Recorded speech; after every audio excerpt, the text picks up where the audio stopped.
car news, for technology, for industry updates, everything that fuels your passion for the road. It's Folake, the Nubian Queen, the International African. And today, oh my gosh, we've got you turbocharged up with lots of things that are going to be happening. And in a minute, I'll be introducing our panel for today. Get ready.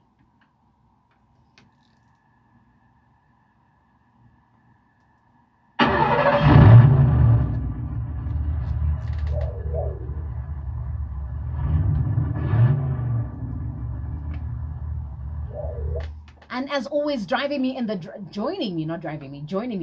Anta. I am the one behind the steering wheel, but the car would not be exciting without, of course, three incredible guests that join us almost weekly, starting off with our favorite car marketing executive who knows the ins and the outs of the industry. That'll be Tafadzwa Nyabuta. Taf, good morning. Thanks for being in. Good morning. It's been a while. It has certainly been a while. We also have on the line, all the way from South Africa, he is our favorite electrical vehicle advocate. He's also one of the pioneers of car culture in our country. He lives and breathes auto passion. Tanaka, good morning. How are you doing today? Doing great. I wanted to ask you a question. Yes, yes. If you were a car, what car would you be? Ay. This is a very interesting question that you've asked me. I think I would be a Maserati. It's a good question. I'm not sure which one I would be because I'm very conflicted on which one I would be, but I think I'll be a Maserati. Don't you think I look as good as a Maserati? I got the looks, I got the power, and I'm also a very rare breed, but when you see one, you know it's the real deal that's packed up in one. I can see Tafadzwa. I'm not there, but I can see Tafadzwa's impression is like, why did you say Mercedes?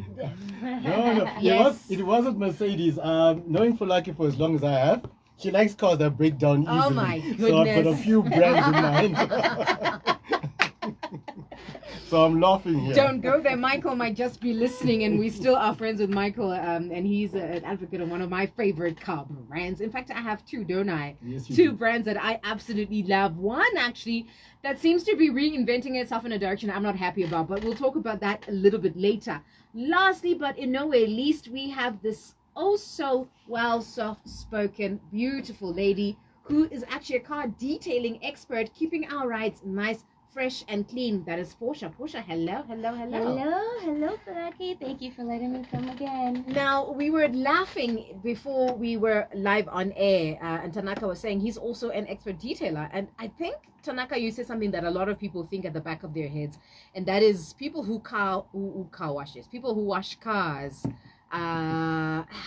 We don't value them. We take them for granted. And yet, did you know car detailing is actually a thing as you're listening in? And this is what Portia and Tanaka both love doing. I'm so excited to have you in. Let's put the pedal onto the metal right now as we dive straight into this week's car news. Let's start all things to do with technology.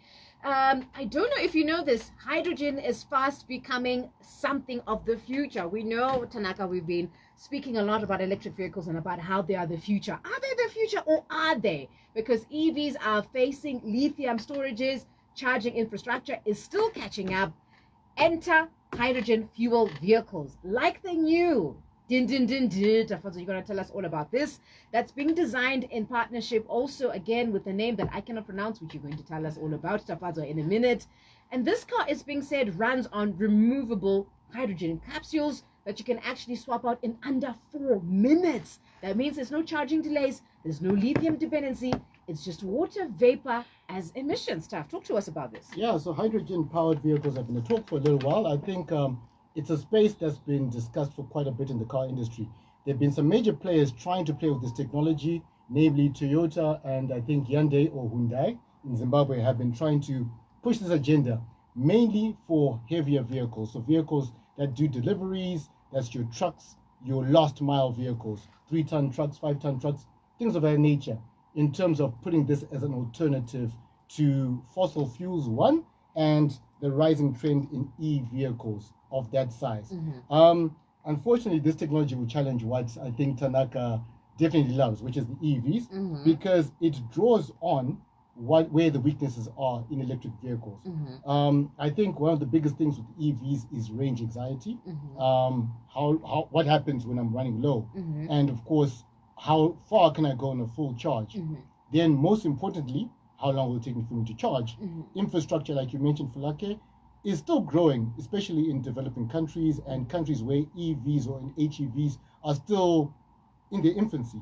So you find that adopting this technology becomes a bit harder. Now, enter hydrogen technology. Refueling takes about 4 minutes. It's literally a capsule swap. In some cases, you can actually fill the cylinder, and that takes up to about 10 minutes, which is considerably faster than charging an electric vehicle.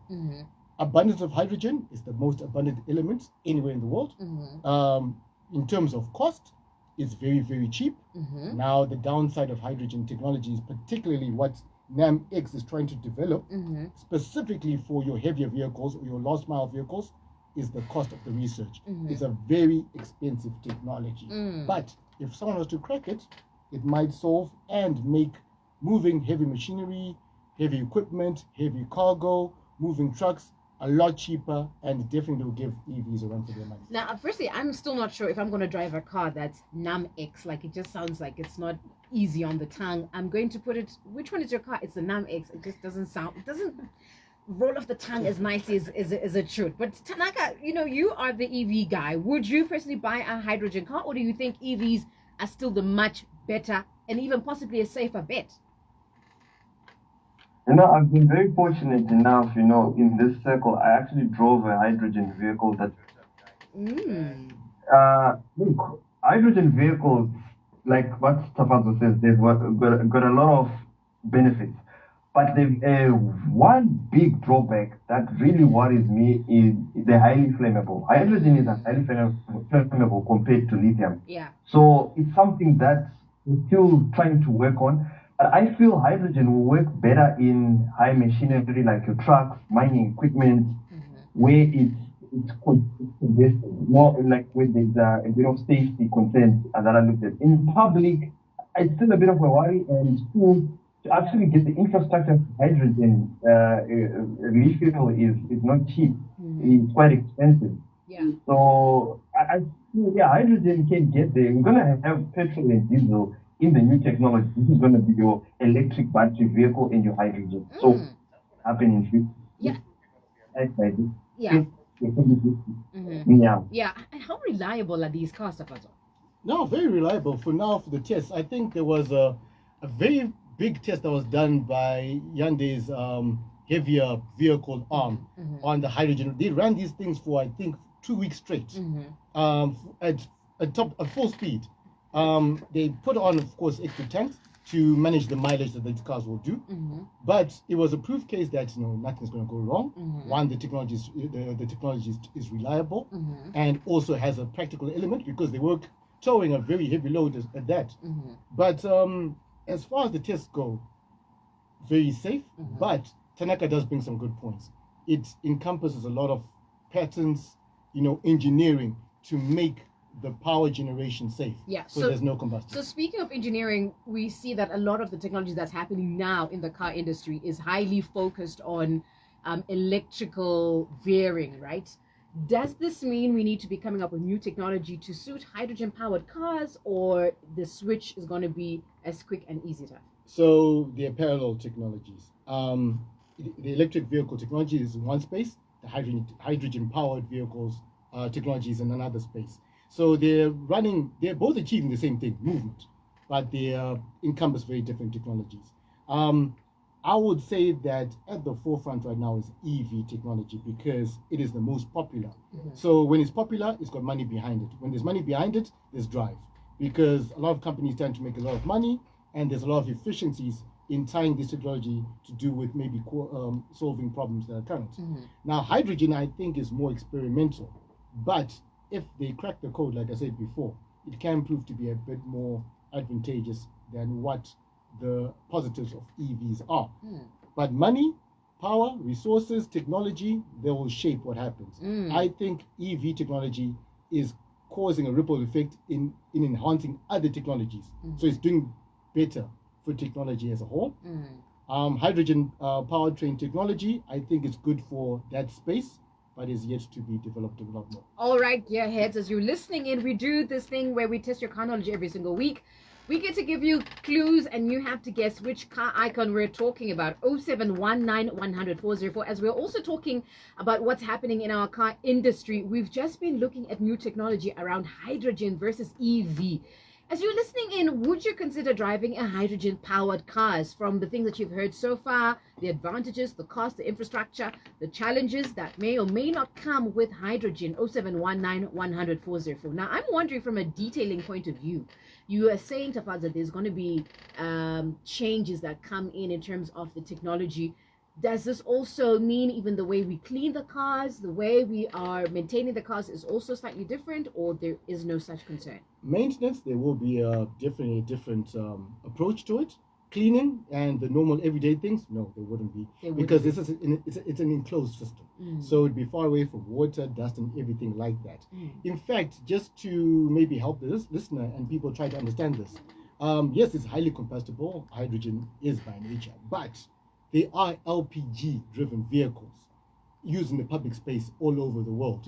A very good example is that at some point, the majority of taxis running in Australia were actually LPG-driven. Now, LPG gas is very combustible, but it was done in a very safe place in the public sector.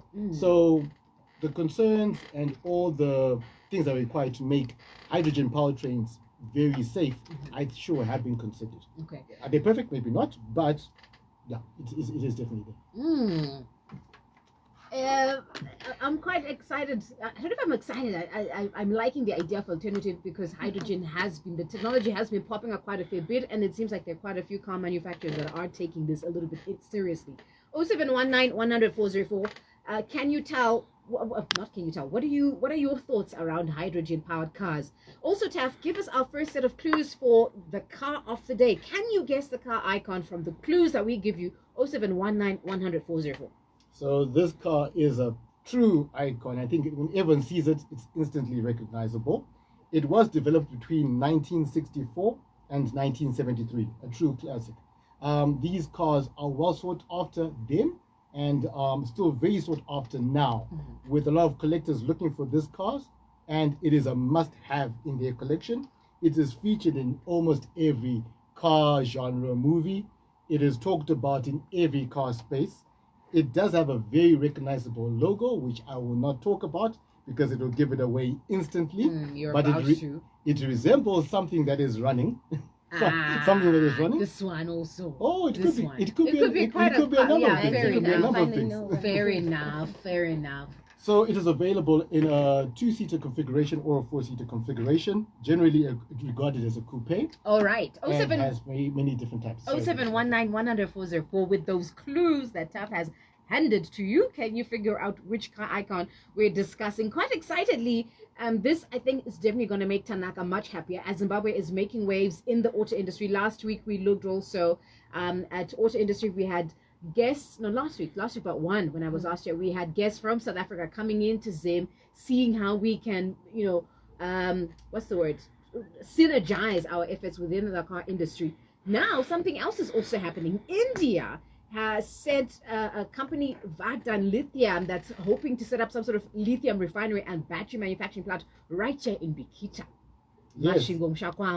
And if this is successful, this certainly could mean more jobs, thinking about better skill development, and even Tanaka's favorite set of words, electrical vehicle production right here in Zimbabwe. Now, Tanaka, do you think we as Zimbabwe are ready for us to have this kind of major shift as far as EV production is concerned? I'll say 100%. I wish there was a figure. Because, Zimbabweans are very technologically inclined. We are very, very intelligent. This was something to put together 10 minutes of it. We started creating hybrid vehicles before we could fix them. Yeah. Definitely, we started doing that. That's right, but it means that we're intelligent. And I feel we really need to have a intelligent industry. Yeah.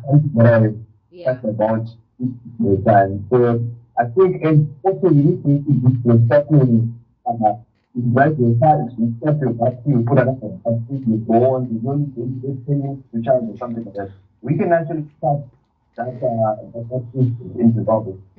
So I think the right time, they need to talk to the so you can expect it to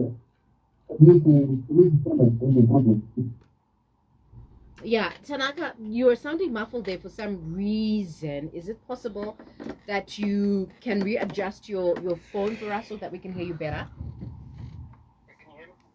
Yes, definitely much better. So, yeah. Yeah. All right. No, I was saying job creation in Zimbabwe, we are very intelligent and this is a good for us. It's a community-based job. Like Yeah. people in Kita, they need to be employed, they need to improve. And because of doing food produce shopping mall, stations, like let's say for example, you are driving your GWF or something, you can stop, but rather than you just in the car, waiting 10 minutes to start the car, you take 2 minutes just to push the button and put it up. Like me right now is putting that as a kind of purpose. So you don't have to do this. Yeah. So I think it's a good it's just to create a lot of jobs. And manufacturing is something that I'm really happy about. Yeah. I'm also imagining there needs to be update in syllabi in terms of mechanics that's being taught in schools right now, because I'm not very sure if we've already started taking on EV courses in terms of mechanics, Tanaka. To be honest, our physics we're still studying before the trip. And we haven't even gone into the internal comparison. I think it's something we need to do with OEM. To say, let's introduce this curriculum early for new vehicles that the young ones can learn. It's something that I visit, it's something like the same thing I told you about washing cars. Washing cars is detailing at different things. And when I'm washing a car, I'm detailing. I'm not washing it like anymore. So now people need to be educated about. The adoption is there, but I think, as I always say, we're lacking education and we need to try and push it more in the automotive industry. Yeah. Speaking about detailing, Portia, as a person who's actually run one such business, do you think EVs require like special care and detailing compared to just our traditional cars from your experience? Well, definitely, if you want to have electrical issues, go to the car washes because they are exposed to a lot of electronics and water being a big threat for the interior or for your radios. I remember my first car, I damaged this $165,000 car and its radio, and I put the steam in the wrong place. So, yeah, car wash people don't really have the knowledge of having luxury or fragile sense in their mind. It's just, I need to clean, I need to make it look good. Right. Whereas the detailer puts tape around things that need to be covered and protected. And, yeah. Wow, it sounds like there's a lot of detailing that's actually going on. Taf, how do you think this will impact pricing and accessibility of cars for Zimbabweans, as somebody who's already in the car selling industry? Well, like what Tanaka was saying, it leads to job creation and hopefully upskilling of the workforce, which means that maybe you can get a bit of competition in other people creating these batteries and or these cars locally. If you think of the example of what happened at Willowvale when they were creating cars locally, because it's pretty much the same concept, albeit this is different technology, cars became cheaper ultimately. There's a lot of duties or rebates and things of that nature when vehicles are coming in from outside, which don't apply if it's being produced inside. There might be some reprieve for certain taxes, which become a benefit to the consumer at the end of the day, because ultimately the price point of that vehicle gets lower because certain things are being, certain costs are being absorbed either at a government level or at an agreement level, and ultimately it benefits the consumer. We get a product we want at a cheaper price. Let's talk about something else that's happening in our industry, our local industry as a country. 0719-100-404. Keen to hear your thoughts so far on us being able to set up a lithium plant in Zimbabwe, thanks to the Indian company that's coming to Zimbabwe all the way in Bikita. Are you excited about this in whatever industry you're in? Are you seeing potential gaps or places where you can actually plug yourself in? And what do you think this could actually mean for our auto industry in our country? 0719-100-404. We're revving the engines a little bit more this morning as kart racing season is kicked off actually in Harare on March the 9th. And of course, it was featuring the first ever three brothers, Zayden, Yassine, and Asan Savania, who are racing different categories. Tell us a little bit more about this Tanaka, you are one enthusiast of racing in Zimbabwe, and now this is kart racing season. Tell us a little bit more about this. Yeah, kart racing is where Formula One begins, where Formula E begins, where all the stuff we love in motorsport begins. Mm-hmm. So we've actually, for the first time in history, I don't know if it's in Africa or the world, we've had two brothers. And it's something that the motoring guys have been very excited and happy about because it means that people are encouraging each other. It's like you encouraging your sister. No, I'm doing great with it. Someone's great with it. It's something that's very good. And we hope they succeed in going into Formula One. And we are one of the support touching is where everything starts. Everything starts from touching. We must a lot of racing. We also want to go start racing. Yeah, I don't know what is happening. Our connection with you, Tanaka, is proving very dodgy, but we're not letting you go as yet. We certainly are keen on hearing about you.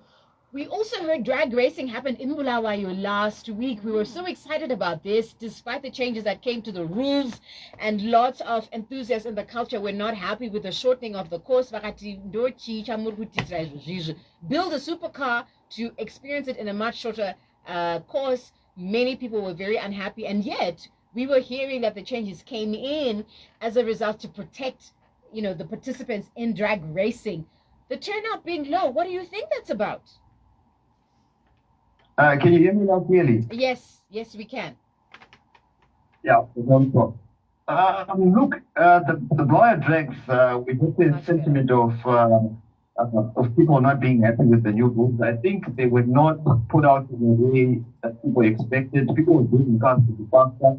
It's like I go to buy my 353 yesterday and I just want to go 10 seconds. And then when they're told, no, you can't do it.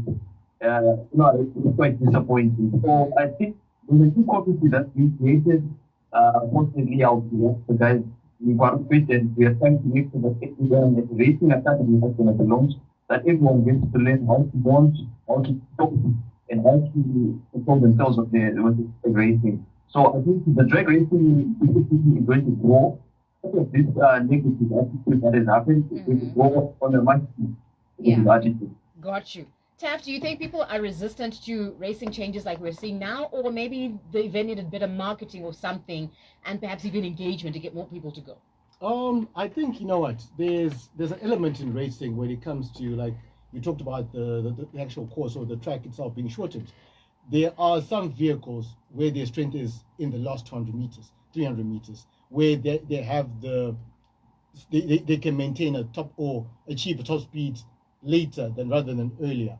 At the beginning, it's all about acceleration. Then there's the longevity in terms of maintaining how much speed you have and how you increase that velocity. So there are some people who know that maybe their favorite is not fast off the line, but it wins the race at the end. But if you shorten the track, it puts their favorite out, and maybe it takes away the excitement factor from it. Where in some races it's won right at the very, very end. So if you remove the advantage for your favorite, they might not be interested in you going to see, because you feel, listen, it disadvantages the sport, disadvantages your favorite car, and it puts a damper on what you think is the excitement in the race itself. And also, we're still testing your car knowledge to see if you can guess the car icon of the day. Taff gave us some clues. We're thinking about that car that went and revolutionized assembly line production. We're thinking about that car, Taff, that was a popular coupe. What else can you remind us as we're trying to figure out what is the car icon that we're celebrating today? So it's a spin-off of a very popular car brand, locally and internationally. It has inspired cars like like Pony as a cameo, the Firebirds. These vehicles came out of that. It is an American vehicle, in fact, very American. It's an American car icon, and I think it's a car that sells for a lot of money if one is to find it in good condition. And fortunately, we have a few on the roads here in Zim. lucky to have seen them at a few car shows here. 0719 100 404. Now, interesting, Portia, we're seeing there is a push towards EVs, right? And Tanaka is one of the people that's pushing that. Tap, I think, in some way. And many other car enthusiasts are saying that. And yet, we are still finding the push for traditional gasoline cars. Hence, when we're looking at these races, at the moment, they're all about gasoline. Why do you think people still love them, despite the fact that we're saying, listen, let's do hydrogen, let's think about EV, but we still love to hear that car purring, right? You still want to hear that this car is turbocharged. You want to hear it make noise. Who wants a silent supercar? Like, who does that? Exactly. It's true. The boring. I actually love manual cars instead of auto cars because it's just stepping. With EV cars, it's just a new technology that you're not sure about maintenance. I can't be poor with an EV. That's a good point. I can't be poor with an EV. I like that. And that's kind of scary, isn't it, Taf? Yep, it is. They're expensive to buy initially. The maintenance when things go wrong can be quite pricey. But on the flip side, they also are relatively very low maintenance. The service cost for EVs is much lower. But, I see where you're coming from. I think everything's got a place. Think of it this way. I was thinking of the example on the drive here. Why petrol, big engined vehicle over an electric vehicle? Which in most cases, the EV will actually win the race. It's actually faster, better torque, better performance. But why buy a $20,000 handbag when you can go buy a tote bag in the supermarket for 50 cents? They do the same thing. What's the appeal? It comes down to your love for the brand, your love for the passion of the idea, what the brand's being, what they stand for. Remember, all of these legacy brands in motor vehicles have come from the ICE or the internal combustion engine. They've all been known for power and performance, especially looking at the Ferraris, Lamborghinis, the McLarens of this world. These guys are still making concept vehicles. They are still making very quick cars. In fact, they're always trying to push the envelope on how fast their petrol or diesel powered vehicles can go. So there is still that very big appeal and a very big group of people who still prefer those type of engines over the newer EVs. Yes, they're going to phase out, but classics, like the one we're talking about today, last forever. So there will be a field of people who still appeal to it. And for the brand and for the sake of its own reputation, they still have to produce these vehicles as a showcase. Now, I thought you'd ask me the gasoline or biodiesel, because now Europe has completely changed its gas stations from the regular diesel, to the biodiesel. And being an environmental issue, biodiesel is kicking ass. It's doing amazing compared to the electrical vehicles as well. This is interesting. Biodiesel. What would biodiesel look like in Zimtaf? Well, not good for our cars. Biodiesel will probably rate around, the diesel we know there's sorry, what's it called again? Not 500 ppm. Oh, diesel. Sorry, thank you. Diesel 50 is what's commonly known right now.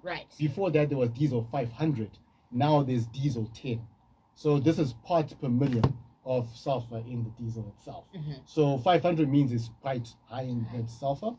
50 means it's a lot better, but still there. 10 means there's a lot less. That's more close to the biodiesel we're talking about now. So it's cleaner and better for the environment, a much cleaner burning diesel. Unfortunately, because of our standards, it works in Europe. They actually have codes for the type of engines that run these diesels. And that's not common yet in Africa as a whole. We still have the older system, which means that we cannot take advantage of these systems yet. If you bring a car that runs with biodiesel or diesel 10 into Zimbabwe, I give the car 6 months. You can buy it brand new, but it will last about that long.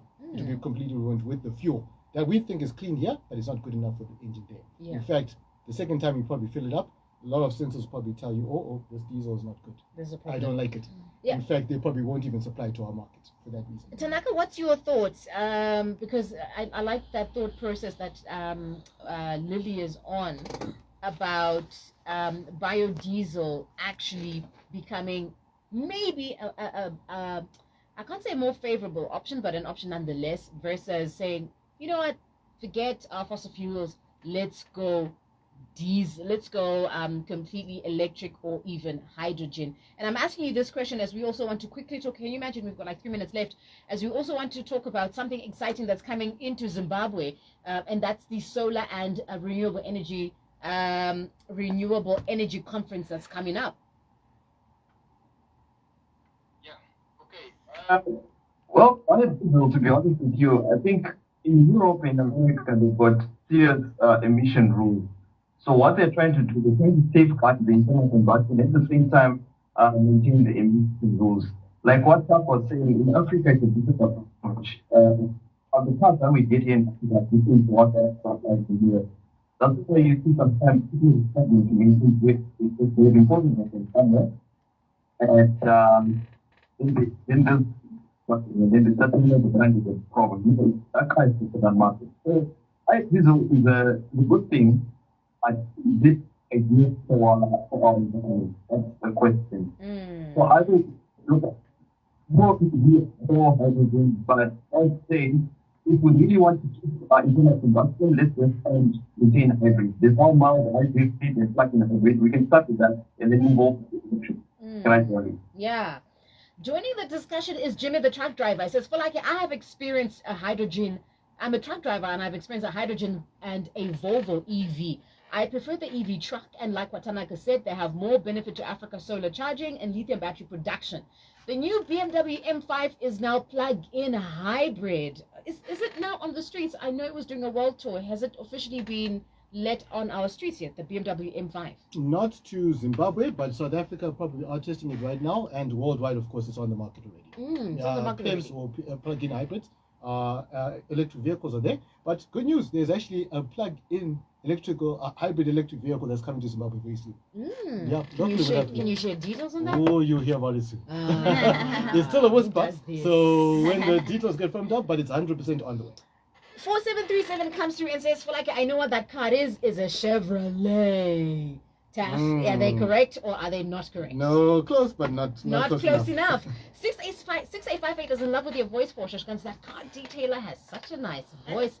It's so good to see ladies in detailing. Absolutely correct. We've got less than a minute that's left. Taf, do you want to give us or should we hold it just, to keep the suspense on, and then we can pick it up next week what our car of the week is? We also need to do our versus. We also need to do our mechanical issue. We also needed to do our hybrid question. So shall we hold it for next week? Let's hold it till next week. Tanaka, it's always a pleasure having you in. We hope that you will be in studio soon and that our connection will certainly be better, but it's always a pleasure connecting with you as you are keeping us also on our toes on what's happening in the car industry, even though you are outside the country. In studio very soon. Bye. We are waiting for that. Portia and Taf, thank you so much for being in studio. We'll do this again next week. Coming up next is Precious, just Precious.